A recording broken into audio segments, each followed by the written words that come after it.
3장 1절부터 6절까지 말씀입니다. 창세기는 성경책 맨 앞에 있는 책이고요. 창세기 3장 1절에서 6절까지 말씀을 우리 한 목소리로 함께 보도록 하겠습니다. 창세기 어디 있는지 몰라요 하시는 분은 저희가 찾아드릴게요. 창세기 3장 1절에서 6절 펴보시기 바랍니다.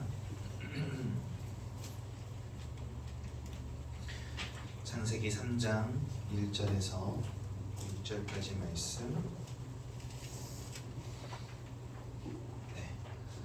찾으셨죠? 우리 한 목소리로 함께 공독하도록 하겠습니다. 그런데 뱀은 여호와 하나님이 지으신 들짐승 중에 가장 간교하니라. 뱀이 여자에게 물어 이르되 하나님이 참으로 너희에게 동산 모든 나무의 열매를 먹지 말라 하시더냐.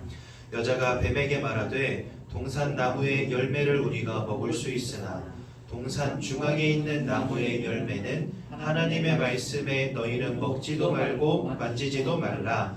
너희가 죽을까 하노라 하셨느니라. 뱀이 여자에게 이르되 너희가 결코 죽지 아니하리라. 너희가 그것을 먹는 날에는 너희 눈이 밝아져 하나님과 같이 되어 선악을 알 줄 하나님이 아시리니라. 여자가 그 뭐를 본즉 먹음직도 하고 보암직도 하고 지혜롭게 할 만큼 탐스럽기도 한 나무인지라. 여자가 그 열매를 따먹고 자기와 함께 있는 남편에게도 주매 그도 먹은지라. 아멘. 성경을 읽다 보면 제일 화나는 장면이 많이 나오거든요. 화나는 장면. 그 중에 제일 화나는 장면이 바로 여기입니다. 요것만 안 따먹었어도 그냥 그죠? 이 고생 안 하고 살아도 될 텐데. 무슨 말이냐? 여러분 사실은 창세기 1장, 2장이면 끝날 일을 3장의 이 선악과 따먹는 것 때문에 이 두꺼운 책이 뒤로 붙은 겁니다. 사실은 없어도 되는 내용인데 이 뒤로 이만큼 두꺼운 책 있죠? 창세기 3장 뒤로 이렇게 두꺼운 거 요거 있죠? 요건 사실 없어도 되는 거예요. 어땠다면? 창세기 3장 1절부터 6절까지 일이 없었다면 요 뒤에는 없어도 되는 책입니다. 이게. 근데 요 창세기 3장 1절에서 6절까지 일이 벌어지는 바람에 요 뒤에 이 두꺼운 책이 쓰여진 거거든요. 그래서 이 창세기 3장 이 사건을 우리는 굉장히 중요한 사건으로 여깁니다. 여기 보면은 이게 처음 이 부분을 읽어보신 분들은 이게 뭔 내용인지도 잘 캐치가 안 되실 건데 정리하자면 이겁니다. 하나님이 에덴 동산을 만드시고 거기에다가 아담과 하와를 지어서 살게 하셨어요. 그런데 그 에덴 동산 중앙에 가장 잘 보이는 곳에다가 이 선악과를 딱 세우신 겁니다. 그리고 뭐라고 말씀하시냐면 저 선악과 동산에 있는 다른 나무의 열매는 다 따먹어도 되는데 저 선악과만 따먹지 말아라 이렇게 말씀하십니다. 그런데 결국은 아담과 하와가 저 선악과를 따먹게 돼요. 하나님은 먹지 말라 했는데 아담과 하와는 선악과를 따먹게 됩니다. 이 선악과를 따먹게 만든 장본인이 누구냐면 뱀이라고 오늘 성경이 나오죠. 근데 이 뱀은 바로 누구를 말하냐? 하나님을 대적하여 타락한 사단을 의미합니다. 그래서 이 뱀 속에 이 사단이 쏙 들어가가지고요 하와를 속인 거예요. 그리고 그 하와가 먼저 선악과를 따먹고 그 따먹은 것을 또 자기 남편에게도 주매 그도 먹은지라 6절에 나오죠. 그러니까 하나님이 지으신 첫사람 아담과 하와를 하나님을 대적하여 타락한 영적 존재 사단이 속여서 하나님이 따먹지 말란 선악과를 따먹는 사건이 벌어진 겁니다. 그게 오늘 여기 창세기 3장 1절에서 6절 말씀이거든요. 그러면 이게 왜 중요한 사건인지 우리가 알아야 되잖아요. 그래서 여기 이거 말씀을 잠깐 보겠습니다. 여기 이거 보면 제목이 타락, 근본 문제 이렇게 되어 있죠. 여기 첫 번째 보면 선악과 언약 해서 창세기 2장 16절에서 17절 보면 하나님이 이제 선악과를 주시는 장면이 나옵니다. 그 여기 주신 이유가 뭔지를 우리가 좀 알아야 되겠죠. 어떤 사람들은 이렇게 말하더라고요. 아니 그냥 하나님이 애초에 선악과를 안 만들면 되잖아. 이렇게 말씀하시더라고요. 선악과 그거 안 만들었으면 이런 일도 없었을 것이고 하나님 왜 고약하게 선악과를 만들어 놓으셔가지고 아담과 하와뿐만 아니고 성경에 의하면 그 아담과 하와 때문에 모든 사람이 죄와 사망 가운데 빠지게 됐다 이렇게 말씀하시는데 왜 이 선악과 만들어가지고 우리를 골탕 먹이냐 이렇게 말씀하시는 분들도 계시더라고요. 어찌 보면 그렇게 생각할 수도 있지만 지금부터 제가 드리는 말씀을 잘 들어보십시오. 주신 이유가 뭘까요? 첫 번째는 먼저 타락한 존재가 있었다는 겁니다. 하나님께 대적한 영적 존재. 그래서 저 하늘에서부터 쫓겨난 존재가 있다고 성경 말씀하세요. 그게 요한계시록 12장에 보면 나오거든요. 거기에서 어떤 말씀이 나오냐면 하늘에서부터 여러분들을 참소하던 자가 내쫓겼다 이렇게 말씀이 나옵니다. 그러면서 그 녀석이 공중의 권세 잡은 자, 이 땅의 임금이 되었다라고 성경 말씀하시거든요. 죄송합니다. 코로나는 아니니 걱정 마십시오. 저 하늘에서 하나님을 대적하여 타락한 존재가 이 땅의 임금이 되었다라고 말씀하신다는 거예요. 그러니까 아담과 하와를 만드시기도 전에 이미 이 사단이라고 하는 영적 존재가 있었다는 겁니다. 근데 이 성경은 이 녀석에 대해서 뭐라고 말씀하시냐? 강도, 도적, 거짓말장이, 살인자라고 말씀하신다니까요. 모든 것을 빼앗고 죽이고 멸망시키려는 자가 이미 있었다고요. 그 가운데 여러분들이 창조되어서 이 땅 가운데 지금 살아가고 있는 겁니다. 그러니 하나님은 여러분들을 지키시기 위한 방편으로 이 선악과라는 걸 주신 거예요.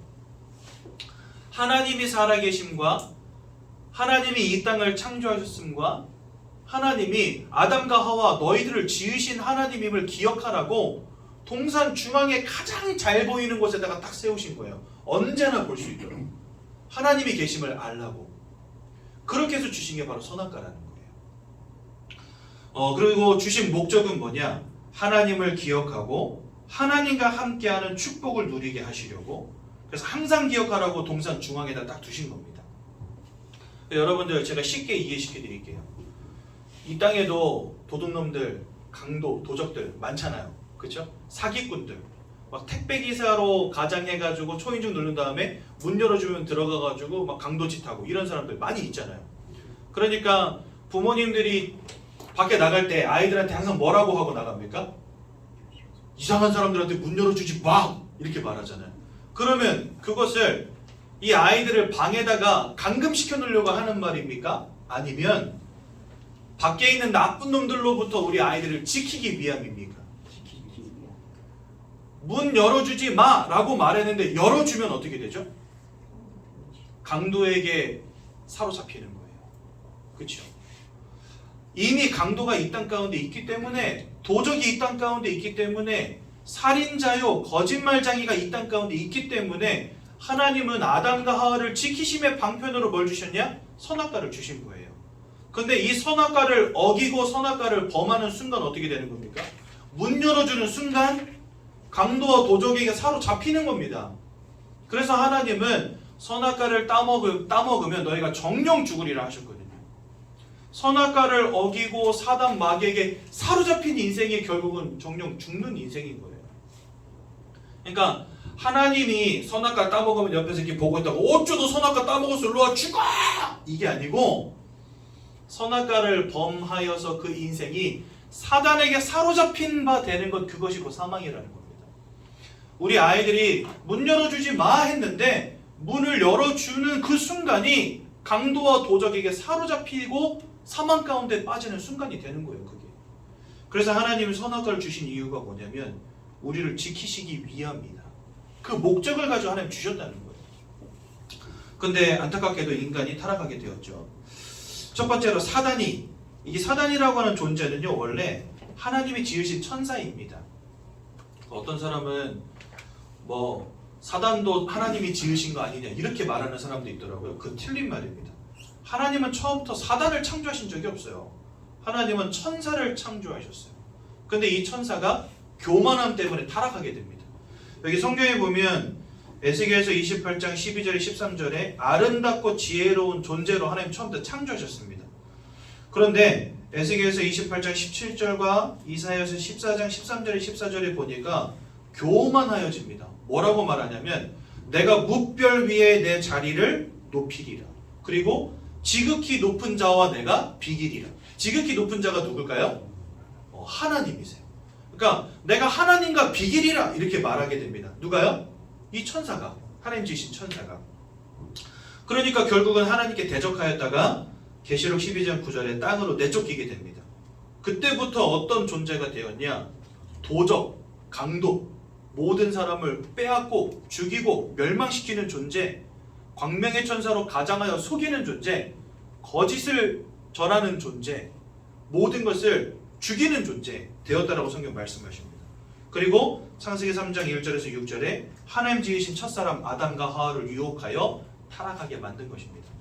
그래서요, 이 선악과를 따먹는 사건을 우리는 원죄라고 하거든요. 이 원죄 사건으로 말미암아 우리 모두가 사망 가운데 던져지게 된 겁니다. 하나님의 말씀을 불순종하고 하나님처럼 되려는 욕심. 너희가 하나님처럼 될 것이다. 사단이 이렇게 말했는데 아담과 하와가 그 말에 혹 한 거예요. 내가 하나님처럼 될 수 있구나. 그래가지고 선악과를 따먹게 됩니다. 즉 하나님과의 약속을 버리게 된 것이죠. 하나님은 따먹지 말라 했는데 아담과 하와는 따먹어버렸단 말이죠.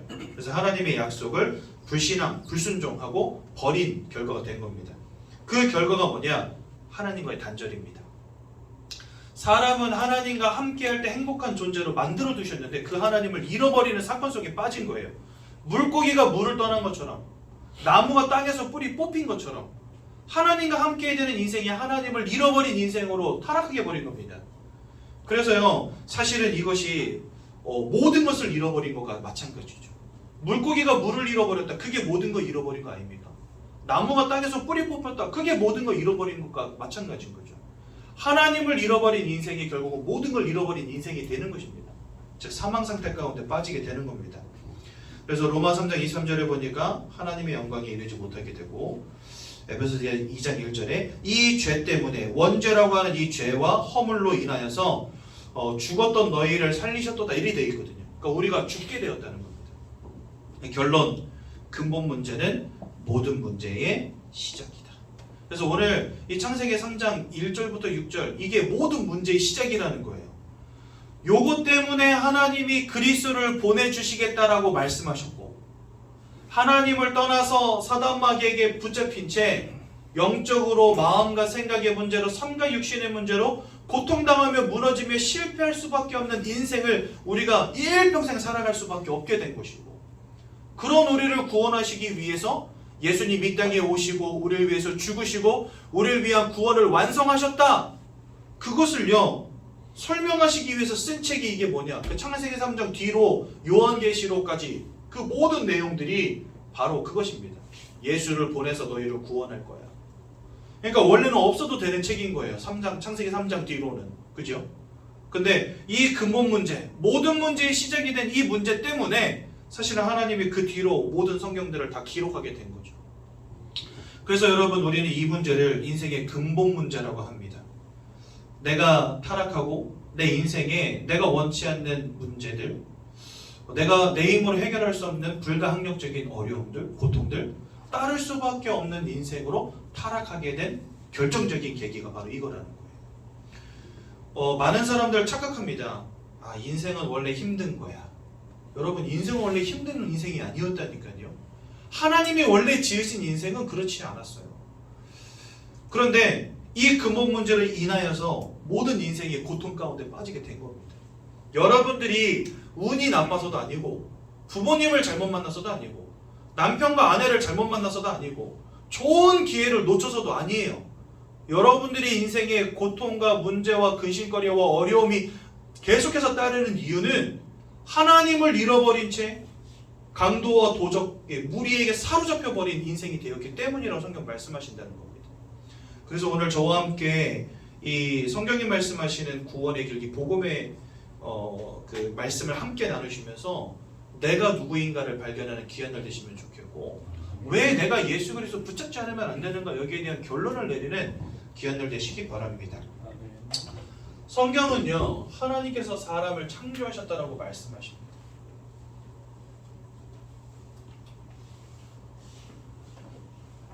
그게 바로 창세기 1장 27절과 28절에 보면 잘 나옵니다.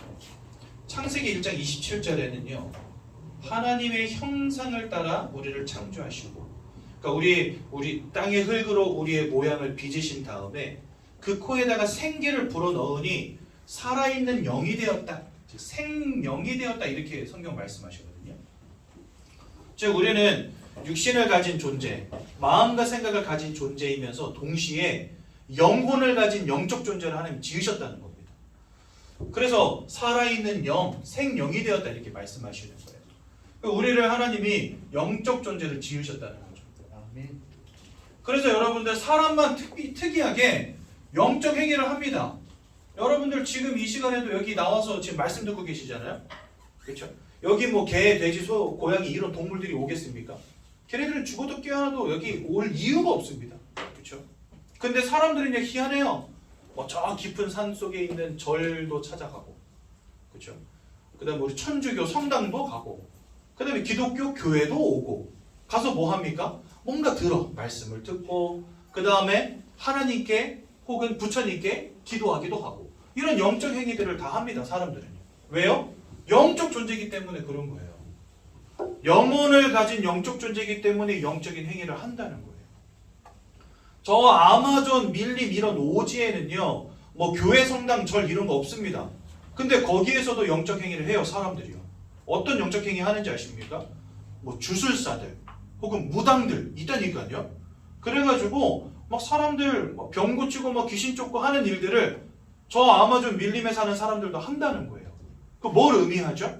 모든 사람들은 뭔가 영적인 행위를 하는 영적 존재로 하나님이 처음부터 지으셨다는 겁니다. 그리고 사람만 창조라는 행위를 하는 유일한 존재입니다. 왜냐하면 이 땅을 지으신 하나님이 영이신 하나님이시고 이 땅을 창조하신 하나님이시기 때문에 그 하나님의 형상, 즉 하나님의 모양을 닮은 우리도 영적인 행위를 하는 존재고 창조의 행위를 하는 유일한 존재라는 거예요. 그러니까 여러분들 이 땅에 그 어떤 동물도 창조라는 걸 하지 않습니다. 근데 사람만 창조의 행위를 해요. 신기하게도. 이 마이크 이거 사람이 만들었잖아요. 여러분 이 덕분에 지금 제 목소리 이렇게 크게 들으시는 겁니다. 안 그랬으면 제가 소리를 그냥 박박 질러야 될 텐데 마이크가 있어서 편하게 할 수 있거든요. 창조의 능력이 있다는 거예요, 사람한테. 그러면 하나님 왜 이러한 특별한 존재로 사람을 만드셨을까요? 그게 이 땅을 창조하실 때 하나님이 가지고 계신 원리입니다. 어떤 원리냐? 피조물들을 지으시고 그 피조물들에게 절대적 원리를 한 가지씩 주셨습니다. 여기서 중요한 건 뭐냐면 하나님이 우리에게 주신 원리가 있다는 거예요. 나 나름대로 찾아내는 원리가 아니라 하나님이 주신 원리가 있다는 거예요. 그게 뭐냐? 예를 들어서 물고기에게는요, 떡밥도 중요하고 지렁이도 중요하지만 떡밥 지렁이는 없어도 사는데 별 문제가 없어요. 돌틈에 있는 이끼만 뜯어먹어도 얘네들은 살거든요. 그런데 물을 잃어버렸다? 살 수 없습니다. 그렇죠? 그래서 물고기에게 주신 절대적인 원리가 뭐냐? 바로 물입니다. 물을 떠나서는 살 수 없는 거예요.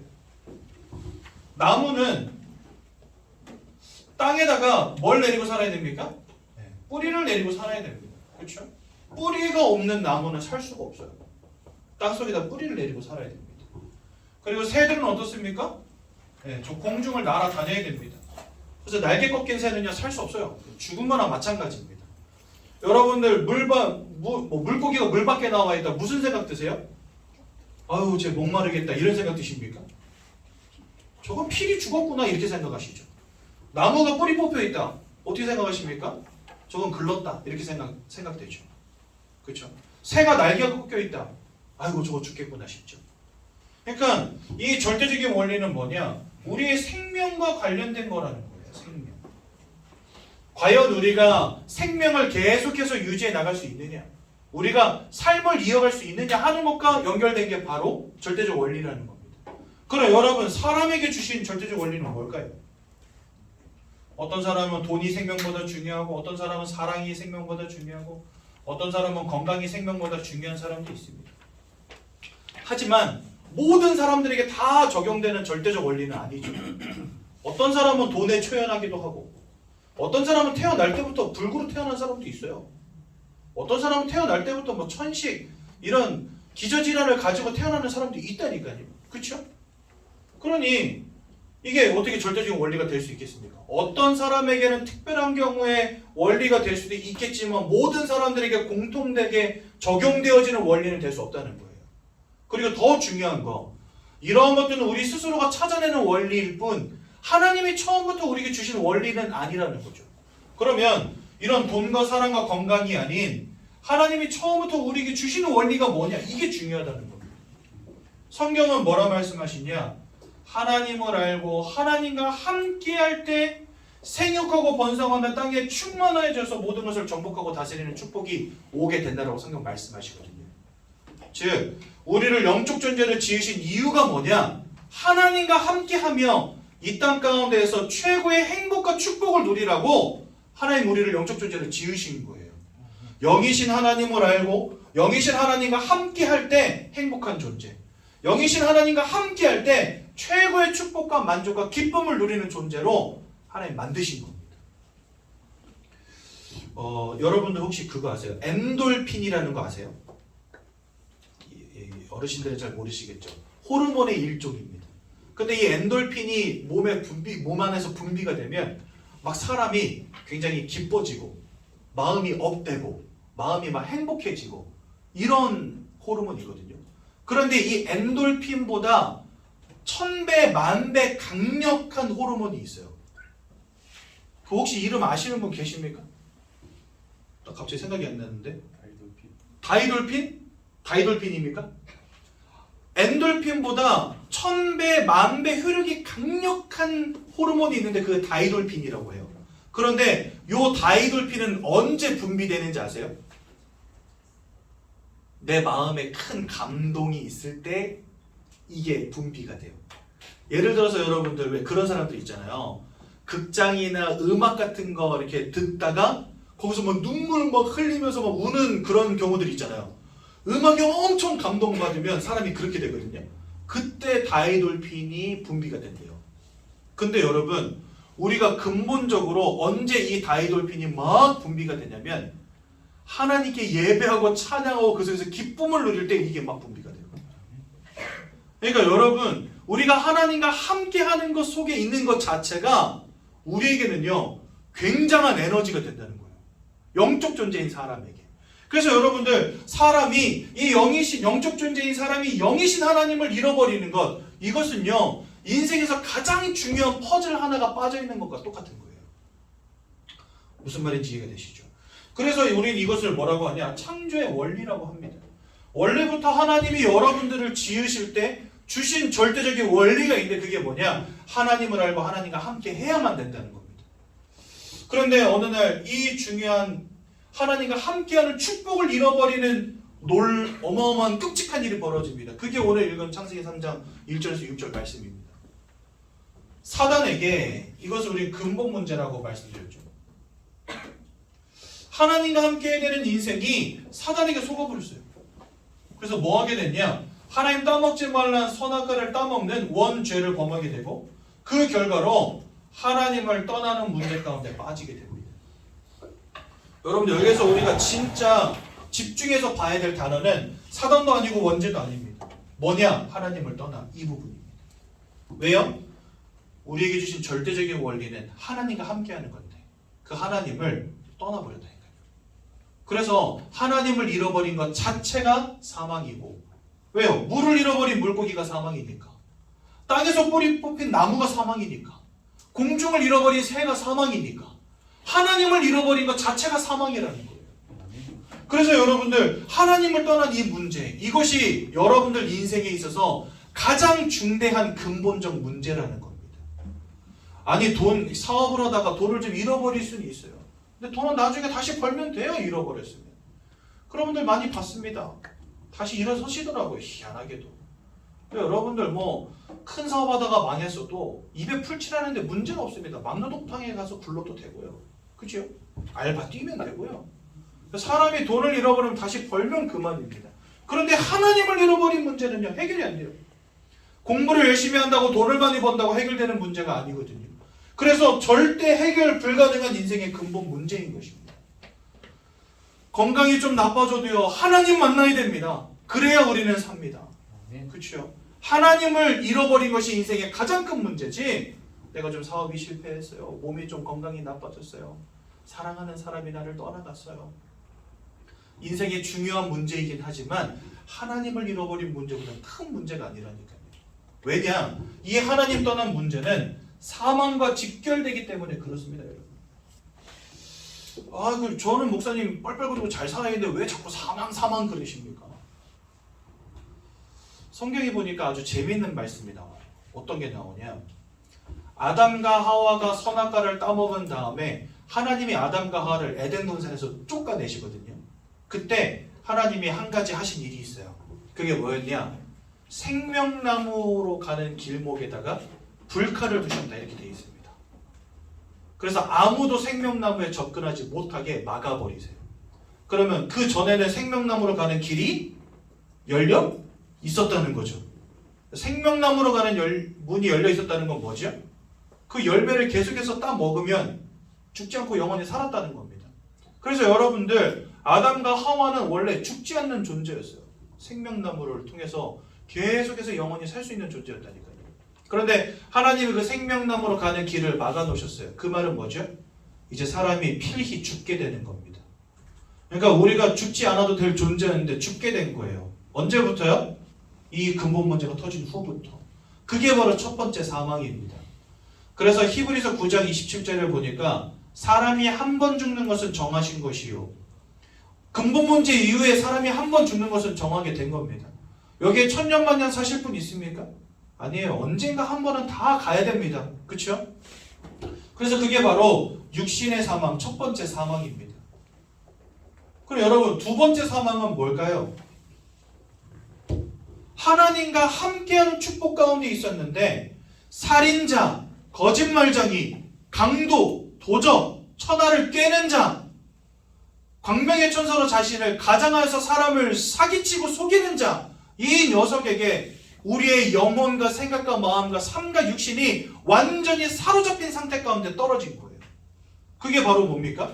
그게 바로 영적 사망입니다. 내가 아무리 몸부림치고 아무리 최선을 다하고 아무리 열심히 살아도 내 의지와 내 열심과 내 노력과 상관이 없이 자꾸만 내 인생에 문제와 고통과 아픔이 따를 수밖에 없는 이 운명과 사주팔자에 꽉 붙잡힌 인생으로 타락해버린 거예요. 그게 바로 뭐냐? 두 번째 사망, 영적 사망입니다. 그리고 여러분, 세 번째 사망은 뭘까요? 하나님이 한 번 죽는 건 정하여 놓으셨다 하셨고 그 이후에는 뭐가 있다 하셨냐? 심판이 있다, 이렇게 말씀하십니다. 그리고 그 심판은 뭐냐? 하나님을 아는 자들은 천국으로, 하나님을 모르는 자들은 지옥으로. 그 지옥에서 일회성으로 한 번 고통받고 끝나는 게 아니고 영원히 고통받습니다. 그래서요, 영원히 지옥 불구덩이 속에서 고통당하는 영원한 사망. 그래서 여러분들, 하나님을 잃어버린 그 순간부터 우리는 이 세 가지 사망으로부터 자유로울 수 없는 존재가 돼버린 거예요. 무슨 말인지 이해가 되시죠? 그래서 우리는 하나님을 잃어버린 상태를 사망 상태라고 하는 겁니다. 지금 우리가 살아있는 거, 그게 중요한 게 아니라니까요, 여러분들. 우린 반드시 죽게 되고 이미 지금 영적인 사망 가운데 있고 하나님을 알지 못하면 영원한 사망 가운데 던져지는 것입니다. 여러분들, 이 세 가지 사망 가운데 우리가 있음을 기억하셔야 돼요.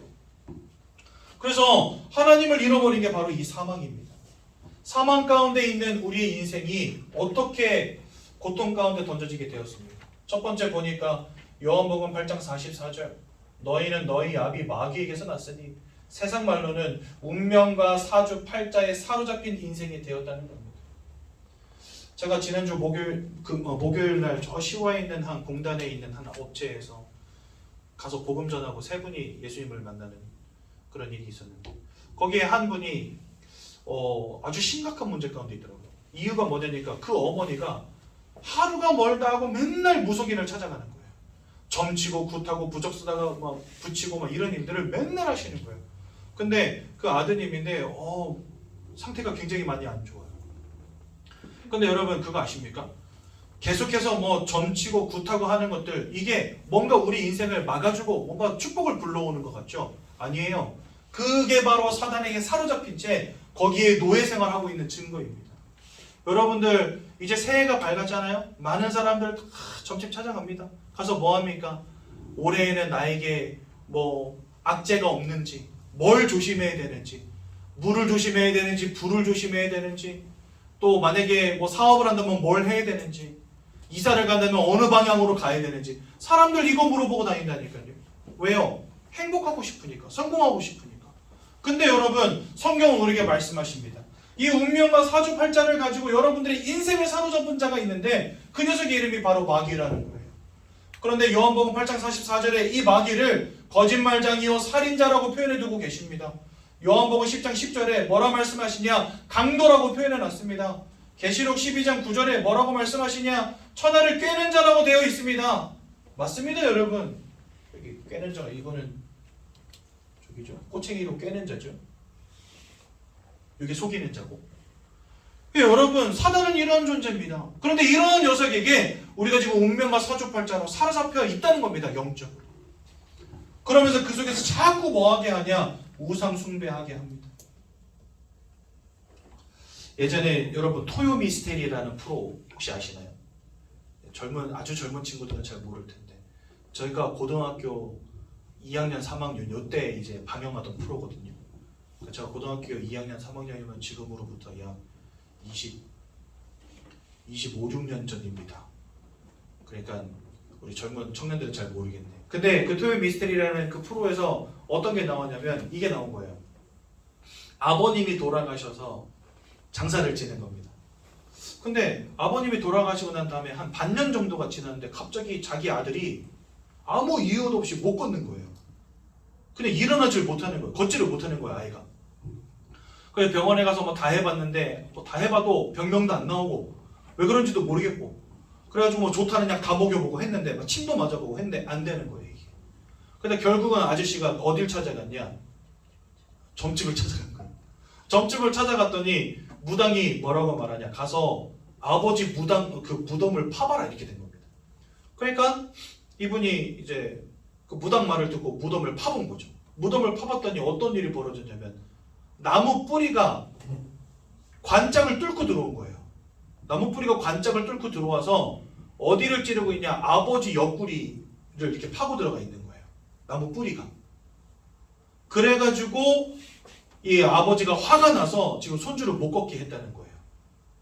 그래가지고 무덤을 이장하면 아이가 일어날 거다 이렇게 말을 한 겁니다. 그래서 거기서 굿 한 번만 되게 하고 그 다음에 무덤을 이장한 거예요. 아이가 일어났을까요? 안 일어났을까요? 오, 기적같이 일어났어요. 애가. 기적 같은 일이죠. 그 애가 벌떡 일어난 겁니다. 씻은 듯이 나와버린 거예요. 언제 아팠냐는 듯이 나와버린 거예요. 그런데 이제 그날 밤 이 아저씨가 꿈을 꿉니다. 꿈을 꾸는데 꿈속에 자기 아버지가 나타난 거예요. 자기 아버지가 이렇게 흰 그 한복을 입고 그 다음에 갓을 쓰고 집 창밖에 이렇게 나타난 겁니다. 그런데 한참을 자기를 이렇게 보고 계시더래요. 이렇게. 보고 계시다가 떠나갈 때 딱 한마디 하고 가시더래요. 제사 잘 지내라. 그리고 가시더래요. 그래가지고 이 아저씨가 그때부터 이제 막 신나게 제사를 지낸 거죠. 그러니까 여러분 보십시오. 이거 진짜 실제 있었던 일이거든요. 토요 미스테리 뭐 방송에서 나온 거기 때문에 조작 아니냐 이럴 수도 있겠지만 어쨌든지 방송에서는 실제 일하는 일이다 이렇게 표현을 하더라고요. 근데 여러분, 그거 뭐 다 뻥이겠지 조작이겠지 이렇게 생각하실 수 있겠지만 현장에 이렇게 사단은 지금도 역사하고 있다. 그래서 여러분들 사람들로 하여금 뭐하게 만드냐? 우상 숭배하게 만들어 버립니다. 귀신을 섬기게 만들고 뭐 제사를 지내게 만들고 고사를 지내게 만들고 점을 치게 만들고 구슬하게 만들고 부적을 갖다 붙여놓게 만들고. 근데 여러분 성경 고린도전서 10장 20절에 뭐라고 말씀하시냐? 그것이 귀신과 교제하는 것이니라 이렇게 말씀하신다니까. 즉 이 귀신의 무리들은 누구냐? 이 사단을 따르는 무리들입니다. 근데 이 사단을 따르는 귀신과 교제하는 거라는 거예요. 이 모든 것들이. 우상 숭배하면 할수록 인생이 무너지고 가정이 무너질 수밖에 없다는 사실을 꼭 기억하십시오. 저희 가문이 요거 하다가 완전 망했거든요. 뭐 아무것도 안 되는 거야. 아무것도 안 돼. 종갓집이라고 그 아주 돈 많은 부잣집에 소장농으로 살면서 족보는 이렇게 두꺼운 거 가진 집이었어요. 저희 집이. 양반 가문이었는데 가진 돈 다 털려가지고 이제는 소장농으로 살아가는데 그 양반의 가오만 있어요. 저희 할아버지가 맨날 그거 저 무릎에다 앉혀놓고 맨날 읽어주셨거든요. 홍태양 할아버지로부터 남영홍씨 문정오빠 38대 손 네가 홍설룡이다 이러면서 할아버지가 그걸 시조 할아버지부터 네 대까지 어떻게 이게 내려왔는지 맨날 족보를 읽어주셨어요. 너가 이러한 양반 가문에서 태어났다. 자존심을 잃지 말아라 맨날 그러셨거든요. 자존심을 얼어주고 소장농으로 살고 있는데 그러면서 얼굴도 모르는 할아버지 할머니들 맨날 제사 지난다고 1년에 10번씩 찢어지게 가난한데 제사상을 어찌나 열심히 차리시는지 그러고 살았거든요. 작은아버지를 다 이혼하고 막 기형아 태어나고 막 사업 뭐 계속 줄부도 나고 저는요 진짜 이해가 안 됐어요. 어렸을 때 저희 집은 완전 불신자 가문에다가 불교 가문이었거든요. 맨날 돼지머리 살마다 놓고 막 스님 불러다가 고사 지내고 저는 솔직히 그거 하는 날이 좋았어요. 왜냐면은 오래간만에 맛있는 거 먹는 날이니까 시루떡도 먹고 돼지머리도 먹고 그죠? 제사 지내면은 막 그 뭡니까 육전도 먹고 하니까 그때가 사실은 제일 좋은 날이긴 한데 저는 그게 얼마나 영적인 문제로 우리 가정과 가문을 무너뜨리는 행위인지를 몰랐죠. 어렸을 때. 결국은요 쫄딱 망했습니다. 이미 망했는데 더 망해버렸어요. 이 우상숭배 여러분 하면 할수록 인생 무너질 수밖에 없습니다. 왜요? 사단에게 사로잡힌 인생이 귀신과 교제하는 행위가 우상숭배다. 그래서 여러분들 가정과 가문에 우상숭배 두고 반드시 기도하고 꺾으셔야 됩니다. 아마 여러분들 가정 가문에서도 아직까지 뭐 제사 지내고 고사 지내고 하는 집들 있을 겁니다. 이제 여러분 뭐 추석 때 또 모이면은 또 제사 지내겠죠. 고사 지내겠죠. 차례 지내겠죠. 이거 여러분들 부모님께 효도하는 거 절대 아닙니다. 제가 몇 번 말씀드리잖아요. 진짜 부모님께 효도하고 싶으면 1년 360일 하루 3끼 차려가지고 올려드려야죠. 1년에 하루 한 끼 한 끼 딱 차려놓고선 그거 생색내기 아닙니까 여러분?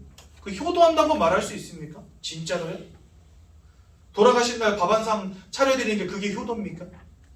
효도한다고 사람들 하지만 사실 그 근본적인 마음속에 뭐가 있죠?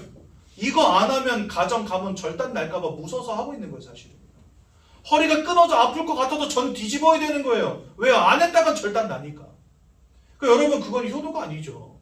그게 바로 종교고 그게 바로 우상 아닙니까? 근데 사람들 그게 효도라고 말합니다. 그래서 교회는 이거 하지 말라고 가르치거든요. 그거는 부모님께 효도하지 말라는 말이 아니죠. 영적 사실을 알고 보면 이게 뭔지를 알기 때문에 막는 거거든요. 우리가 사단에게 사로잡힌 것도 억울한데 열심히 우상 숭배하는 그 모든 것들이 우리에게 축복과 그 다음에 뭡니까? 응답으로 오는 것이 아니라 우리 인생을 점점 더 불행과 문제 가운데 빠지게 하는 통로가 된다니까요. 왜요? 귀신과 교제하는 행위이기 때문에. 그러니까 하나님은 귀신과 교제하는 것을 원치 않는다 이렇게 말씀하시거든요. 그래서 여러분 이건 효도가 아닙니다. 또 제사 안 지내는 게 불효도 아닙니다. 살아계실 때 잘하세요. 살아계실 때. 돌아가신 다음에 불효자는 옵니다 하지 마시고. 그러니 여러분들 이렇게 영적으로 운명과 사주팔자에 사로잡힌 인생, 계속해서 고통과 문제 가운데 빠질 수밖에 없는 인생, 그러니 여러분 그 마음과 생각이 평안하겠습니까? 절대 그럴 수가 없죠. 일평생을 두려움으로, 떨림으로, 근심으로, 걱정으로, 그렇죠? 없는 사람은 없어서 걱정, 있는 사람은 잃어버릴까 봐 걱정. 인생이 늘 근심, 걱정으로 살아가는 겁니다. 그러니 그 마음속에 늘 불안함이, 늘 걱정이, 늘 근심이 끊이질 않는 거죠. 그러다 보면 이런 것들이 어떻게 진행됩니까? 어떤 사람은 우울증으로, 또 우울증이 더 심각해지면 그게 또 뭐 조울증으로 나타나기도 해요. 그래서 여러분들 사람들이 우만 있는 게 절대 아닙니다. 우울증, 조울증만 왔다 갔다 합니다. 어떤 사람은 6개월에 한 번씩, 3개월에 한 번씩 왔다 갔다 해요. 그래가지고 3개월만 다 죽을 거야 하다가 3개월을 막 이러고서 살고 희한합니다. 그 마음과 생각이 완전히 무너진 상태가 되어버리는 거예요. 그러면서 이게 정신분열로, 그리고 그것이 나중에 정신문제로 오게 되는 겁니다. 여러분들 뭐 조현병과 같은 이런 문제들, 사람들 마음과 생각이 다 무너진 인생 살고 있다니까요. 그토록 열심히 섬기고 절하고 빌고 드리고 했는데 왜 인생이 무너집니까 도대체? 그러니 여러분들 사람들이 그 삶과 육신이 무너질 수밖에요. 어떤 사람은요 막 원치 않는 사건과 그 다음에 사고로, 원치 않는 질병으로, 그러니까 사람들이 약을 먹지 않으면 도저히 살아갈 수 없을 만큼, 술을 마시지 않으면 이 인생을 견딜 수 없을 만큼 인생이 자꾸 무너지는 겁니다. 여기에 중독되어 버리고 그것 때문에 사망에 이르기도 하고 너무나 많은 사람들이 자살을 택하기도 하고 가정이 깨어지고 자녀들이 고통당하고 하는 이런 육신의 문제들이 삶의 문제들이 지속되는 겁니다. 사람들이. 인생은 점점 나락으로 빠지는데 막 과학은 발전하고 의술은 발전하고 있다고 하는데 인생의 개인의 문제는요 전혀 해결되어지지가 않는 겁니다. 왜요? 이 모든 문제들이 시작이 하나님을 잃어버린 채 사단 마귀에게 붙잡힌 이것으로부터 시작되었기 때문에 이거 해결되어지지 않는 이상 인생의 문제 해결되지 않는 겁니다. 근데 나중에 죽어서는 하나님 아버지 앞에 심판받고 결국은 지옥으로 갈 수밖에 없는 인생이라 말씀하시고요.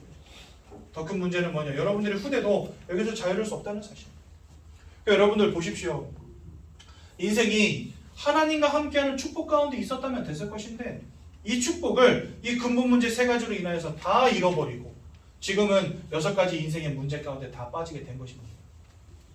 이게 뭐 돈 번다고 되겠습니까? 공부 열심히 한다고 되겠습니까? 우리의 힘으로, 우리의 능력으로, 우리의 열심으로 되어지지 않기 때문에 하나님 우리에게 길을 열어주시는데 그분이 바로 예수님이십니다. 요한일서 3장 8절에 보니까 이 예수 그리스도가 오신 이유는 사단 마귀가 하는 모든 일을 멸하기 위함이니라. 그래서 여러분들 우리 인생의 운명과 사주팔자 그 다음에 이 저주와 재앙으로 역사하는 이 귀신의 세력 흑암의 권세를 꺾는 유일한 이름으로 오신 이가 바로 예수 그리스도라는 겁니다.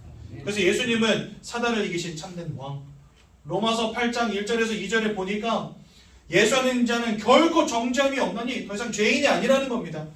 예수 안에 있는 참 생명의 성령의 법이 죄와 사망의 법에 묶여있던 너희를 해방하였기 때문입니다. 그래서 예수님은 우리의 모든 죄악의 문제를 끝내신 참 제사장이 되십니다.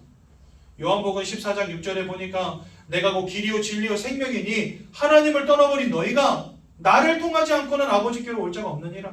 그래서 예수님은 하나님께로 나아갈 유일한 길 참 선지자가 되십니다. 이분이 이 땅에 오셔서 3가지 일을 어디에서 이루셨냐? 십자가 위에서 이루셨어요. 십자가 위에서 우리를 위해서 고난당하시고 모든 고통을 감내하시고 우리를 위해서 보혈을 흘려주시고 우리를 위해서 생명을 내어주심으로 예수님 돌아가시고 또 우리를 구원하여 주셨고 그분이 하나님이시고 사단의 권세를 이기신 사망의 권세를 이기신 하나님이심을 우리에게 보이시려고 부활하셨다라고 성경에 말씀하십니다. 이 예수가 곧 누구십니까? 그리스도. 요 그리스도라는 말의 의미가 요 3가지를 행하신 분이라는 뜻입니다. 왕으로 오사 사단의 권세를 꺾으시고 제사장으로 오사 죄악의 문제를 끝내시고 선지자로 오사 하나님 떠난 문제를 해결하신 그분을 우리는 그리스도 예수라고 부르는 것입니다. 영적 존재인 우리가 하나님을 만나는 것보다 중요한 일은 없습니다. 하나님을 떠나버린 결과로 우리 인생의 모든 문제가 시작되었다면 우리는 하나님을 만나는 것으로 우리 인생의 모든 문제를 끝내야 되는 것입니다. 그래서 여러분들 하나님을 만나게 하시려고 오신 이가 바로 예수님이라는 거예요. 그러니 여러분 예수 믿는 것은 선택이 아닙니다. 물 밖에 나와 있는 물고기가 보인다. 저걸 물로 넣어줄까 아니면 떡밥을 줄까? 여러분 고민하십니까? 아니에요. 그럼 고민할 것도 없이 빨리 들어다가 물에다 넣어주면 그 물고기는 삽니다. 그렇죠? 마찬가지입니다. 예수님 믿을까 말까 믿을까 말까 이게 여러분들 고민할 문제입니까? 하나님을 떠난 인생의 문제 때문에 우리가 사망 가운데 던져진 것이 분명하다면 참 생명 대신 예수를 만나는 것은 선택이 아니라 절대적인 것입니다. 그래서 여러분 우리는 절대적으로 예수를 믿어야 되는 존재들입니다. 그래서 영접하는 자 곧 그 이름을 믿는 자들에게는 하나님의 자녀가 되는 권세를 주신다 이래 되어 있어요. 자녀가 되게 하신다 이래도 될 건데 왜 권세를 주신다 그랬을까요? 하나님의 자녀가 될 때에야 비로소 이 사단의 권세, 죄악의 권세, 하나님을 떠난 방황의 문제로부터 우리가 해방되는 것이기 때문에 하나님은 하나님의 자녀가 되는 것이 곧 인생의 가장 중요한 하나님 주시는 권세다 이렇게 말씀하시고 여러분들 그 권세를 받아 누리셔야죠. 고민할 것도 없이 예수를 만나셔야죠. 제가 현장에서 전도하다 보면은 예수 영접하시겠습니까? 그러면 나중에요. 나중이 어딨습니까? 나중이 도대체. 오늘 갈지 내일 갈지 아무도 모르는데. 그렇죠? 여기 우리 권사님 계시지만 저 권사님이 나보다 빨리 간다는 보장이 있습니까, 여러분? 없습니다. 권사님보다 제가 먼저 갈 수도 있어요. 그렇지 않습니까? 인생은 모르는 건데 나중이 어디 있습니까? 나중에. 좀 더 생각해보고요. 이렇게나 들었는데 뭘 생각해볼 게 뭐 있습니까, 여러분? 돈이 듭니까? 무슨 힘이 듭니까? 그렇죠? 그저 예수를 믿고 마음에 영접하기만 하면 하나님의 자녀되는 권세 주신다는데. 그래서 여러분들 오늘 아무것도 고민하지 마시고 다음으로 미루지 마시고 오늘 이 예수를 여러분들의 마음속에 영접하시기 바랍니다. 하나님의 자녀 되시기 바랍니다. 우리 인생에 있어서 가장 중요한 순간이 바로 예수를 만나는 거라는 거 꼭 기억하시고 이 시간 저와 함께 예수님을 마음속에 영접하는 기도를 하나님께 올려드리도록 하겠습니다. 두 눈을 모으고 두 손을 모으고 두 눈을 감으시고 제가 먼저 기도할 때 저의 기도를 따라서 함께 기도하시면 되겠습니다. 사랑의 하나님, 저는 죄인입니다. 하나님을 떠나서 내가 왜 고통당하는지, 내가 왜 문제당하는지 알지 못한 채 살아왔습니다. 이것이 하나님 떠난 문제임을, 죄와 저주의 결과임을, 사단에게 사로잡힌 문제임을 깨닫게 되었습니다. 이런 저를 구원하시기 위하여 예수님이 이 땅에 그리스도로 오셔서 십자가에 못 박혀 돌아가셨다가 부활하신 사실을 믿고 제 마음속에 영접합니다. 저를 구원하여 주시고 하나님의 자녀 삼아 주옵소서. 예수님의 이름으로 기도드렸습니다. 아멘. 제가 한번 기도하고 오늘 말씀 마치도록 하겠습니다. 사랑의 하나님, 은혜 너무나 감사를 드립니다. 오늘 주신 말씀을 기억하며 일평생 하나님의 자녀로 이 땅 가운데서 승리하게 하시고 오직 그리스도 예수의 언약을 붙잡는 우리 귀한 새가족 성도님들 되시도록 인도하여 주옵소서. 예수님의 이름으로 기도드렸습니다. 아멘. 오늘 새롭게 저희